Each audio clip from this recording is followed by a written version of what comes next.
It is the only rock we eat. We are born of it, and without it, we wither. Inside your veins, a delicate electrical symphony is playing. To fire a single neuron or flex a muscle, your body requires sodium ions, not plus. For the vast majority of human history, finding this mineral was not a matter of taste. It was a matter of survival.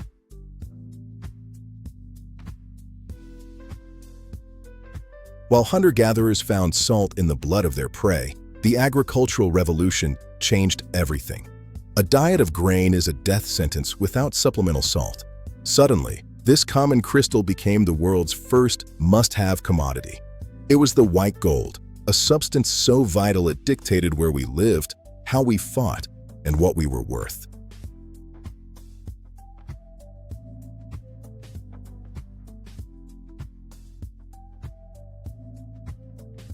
Italy, 500 BCE.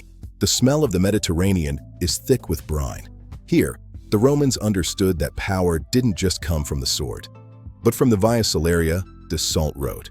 We carry the legacy of the empire in our pockets every day. The Roman state often provided its soldiers with a salarium, literally salt money. This was a specific allowance given to purchase the precious mineral. From the Latin sal, meaning salt, we derive the word salary. In the ancient world, your worth in salt wasn't a metaphor. It was your livelihood. It was the only way to preserve meat, allowing armies to march further and stay fed longer than any enemy.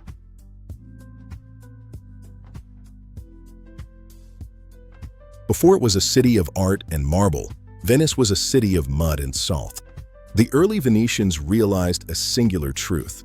If you control the salt pans, the saline, of the Adriatic, you control the appetite of Europe.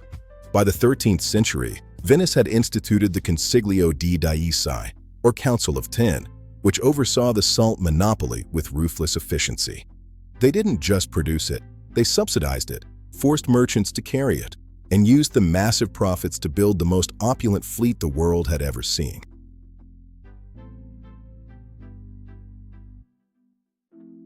Across the globe, the Han Dynasty had already mastered this blueprint. By the 2nd century BCE, the Chinese state established a monopoly on salt. To fund the construction of the Great Wall, the rock wasn't just building cities, it was defending empires.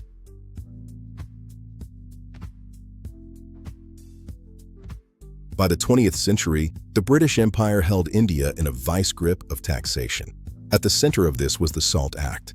It was illegal for Indians to collect salt from their own shores. They were forced to buy imported, taxed British salt. In March 1930, Mahatma Gandhi walked 240 miles to the Arabian Sea. It was a masterstroke of political theater. In one hand, he held a few grains of salt. In the other, he held the conscience of the world. He broke the law not with a gun, but by simply evaporating seawater. This tiny gesture of civil disobedience shook the foundations of the British Raj. Salt had once built empires. Now, it was tearing them down.